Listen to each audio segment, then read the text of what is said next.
Now, this news is very interesting, and if you remember last September, I shared my speculations that the luxury bubble was about to burst.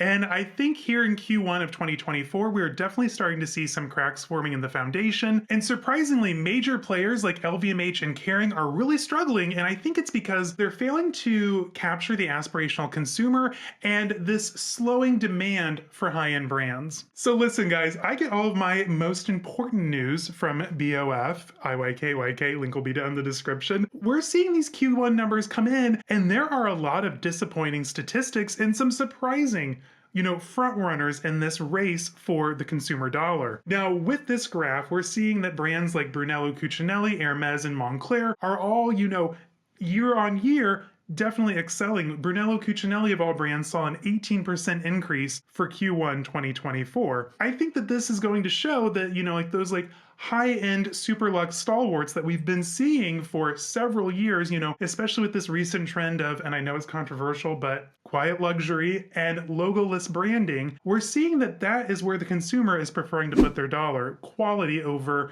the pomp and circumstance of like the LV monogram, the Gucci monogram, things like that. Now, when it comes to LVMH and Kering, LVMH only saw a 2% increase, which, typically LVMH is the bellwether for luxury fashion and sales. And Kering Group, which, owns flagship Gucci, Bottega Veneta, Balenciaga, YSL, saw negative 10% for Q1. That is alarming, you guys. What's funny on this graph, you're gonna see, of course, Zegna is up there, which of course Zegna falls into the whole Brunello Cucinelli, Hermes, super luxe logoless designs, but we see Prada up there, and I want to dive into that a little bit more in detail here in a moment. But before we spill some more luxury tea, hey guys, my name's Caleb. I post luxury and lifestyle related content. When you ask, love that about you, stay curious every Wednesday, Friday, and Saturday. So if that's something you're into, I'm assuming it is, you're here after all, go ahead and hit the subscribe button down below. Consider joining our membership. We have an awesome engaged community, extra perks, access, a members meetup coming up, dropping some hints. I'm very excited to get into this topic. As you know, here in the luxury community, it can be all fun, unboxings, reviews, things like that, but I love getting into the meat and potatoes, if you will, of the luxury business. Now, when it comes to LVMH and Kering, these brands whose, they're front-runner flagship brands like Louis Vuitton, Gucci, they're very fashion-driven, entry-level brands that are very reliant on their logos, current trends in order to stay relevant. But what about Prada? Where does Prada play into this? And why did, of all these houses, why did Prada Group see such a good Q1? Now, remember, they were 16% year on year just for Q1 alone. Now, I never thought I would say this, but the hero here for Prada Group is Miu Miu.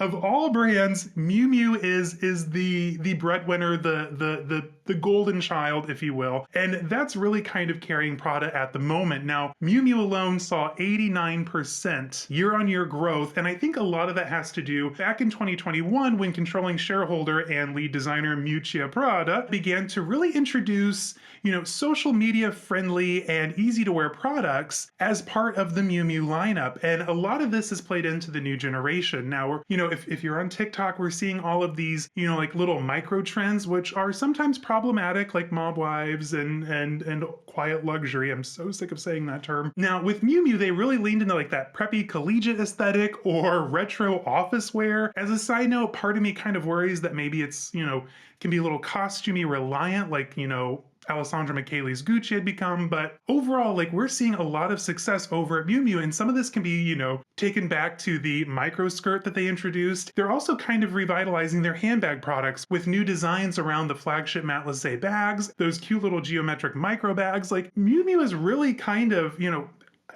hi, I'm guilty of this. We all kind of forgot about Miu Miu. She's cute, but she was never really that girl a few years after they introduced her. And now it's okay, I think we're all pivoting, maybe taking Miu Miu a little bit more seriously. And this is showing in their sales numbers. This is what is carrying Prada Group at the moment. Now, don't get me wrong, Prada as a brand saw a 7% increase year on year, which is really good. I think they're still, they're still introducing interesting products, really good runway and ready to wear. Now, interestingly enough, Prada had that 1-to-1 one almost ripoff of the Ro Margot tote. And when I popped into the Prada boutique recently, they said that like they cannot keep that bag in stock. I don't know if they call it the belted tote. No, that's not right. But whatever they call it, that bag, they cannot keep in stock. Like it is constantly sold out. It comes in, it immediately goes out. I kind of jokingly included that in my Ro Margot tote alternatives video. Link will be in the description. Now, I'm really interested to see what the future holds for Prada Group, especially when it comes up against these other big key players like LVMH, Kering, who are on the decline. It's just interesting to see Miu Miu is the golden child here. It's very interesting. Now, let's pivot this conversation away from the Prada Group and let's take a look at what is going on over at LVMH and Kering. LVMH especially has always kind of been considered the bellwether as far as luxury sales go.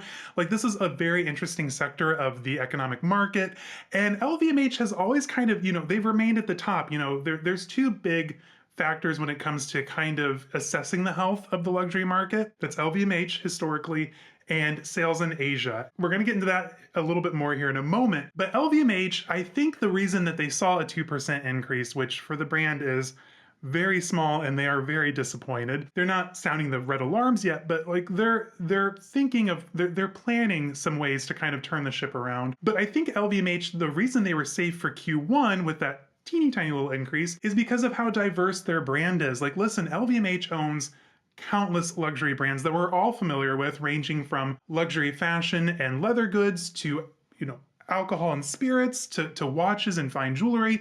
Like they are pretty well rounded. And I think that is kind of what kept them a little safe this time around. And what's disappointing with the LVMH group, they'll never break it down by brand and say like, okay, LV brought in this, whereas Moet brought in this. So we kind of just have to see it as a big picture. Now, like I said, they are sounding some alarms, but like they're not too concerned yet. But Kering wasn't so lucky this time around. So listen, Kering, they own several brands that we're very familiar with, their flagship brand being Gucci. Not far behind that, YSL, Balenciaga, which has been under a lot of turmoil and strife in recent years, Bottega Veneta, which I think is doing pretty good still. I don't think they're still seeing the same success they saw with Daniel Lee's designs. I think things are slowing down a little bit, but like things like the Andiamo toe, like those are kind of, propping that brand up. And they also own a stake in Valentino, but the sales from all of those smaller houses weren't enough to prop up the failure going on over at Gucci.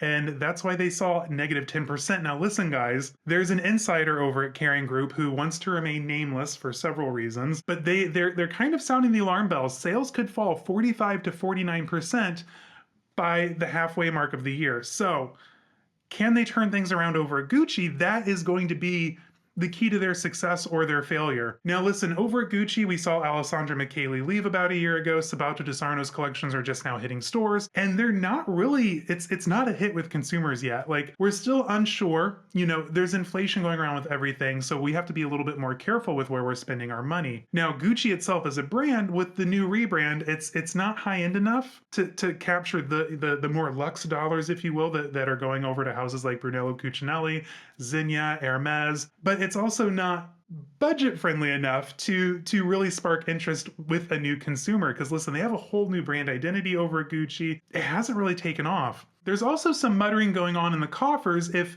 it's time for Francois Henri, or FHP as we all know him, to kind of step away from Kering Group and let someone else step into his position and really kind of restructure from the corporate level. I think we're seeing a lot of cracks in the Kering Foundation, if you will, when it comes to brand identities. Listen, Gucci, the new Gucci's not doing well. Balenciaga needs a total rebrand. And YSL designs, I'm sorry, I'm going to say it, are getting a little boring. Like, we've been really reliant on just plastering big YSL hardware on the front of every single bag, and we've seen it year after year after year. And I think consumers are just tired of it. Like, we're ready for something new, fresh, and exciting. We're also more budget conscious these days, post-pandemic. Everyone's talking about inflation, economic upheaval. We have to be a little bit more careful with our dollar, and it doesn't sound like Kering Group is a smart place to spend that money at the moment. So how did we get to this position? Like, how did we get to where, the super luxe brands are doing well, even though they price out most aspirational consumers, and more budget-friendly entry-level design houses like Louis Vuitton and Gucci are not doing as great? Like, how did we get to this point? Now, like I was saying, sales in Asia is typically one of the bellwethers when it comes to, economic strength, when it comes to luxury sales, luxury houses. Now, sales in China, disappointingly, haven't really rebounded after, recent events. I think that that's kind of making a lot of these luxury houses kind of scramble in all honesty. Also, I don't know about you, but I am feeling buyer's fatigue. I was talking with my friend Corky over at Classics with a Cork recently about, why aren't people buying this stuff anymore? And when I was out shopping with my friend Jamie over at Lux Petite, I'm name dropping everybody again. Like, I liked a lot of what I saw. I really did. But do I really want to fork out, $4,000 on average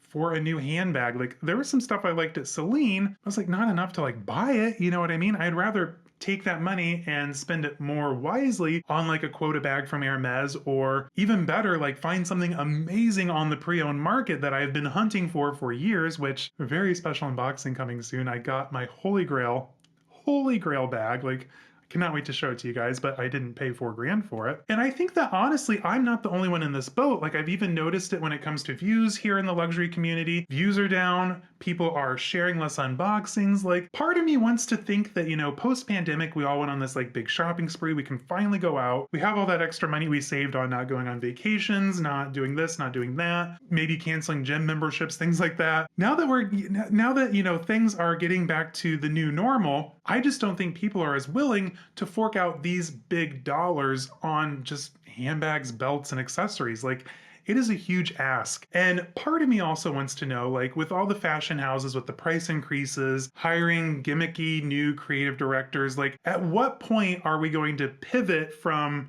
trying to just create fast fashion moments and squeezing out as much as we can as far as the dollar goes? When are we going to pivot back to truly getting down to the business of luxury? Guys, let's get a conversation going down in the comments. What are your takes on this? Are you feeling buyer's fatigue? Are you surprised by how some of these houses are doing financially? I want to hear what you have to say. Until next time though, stay safe, have fun. I'll see you all in the next one. Bye-bye.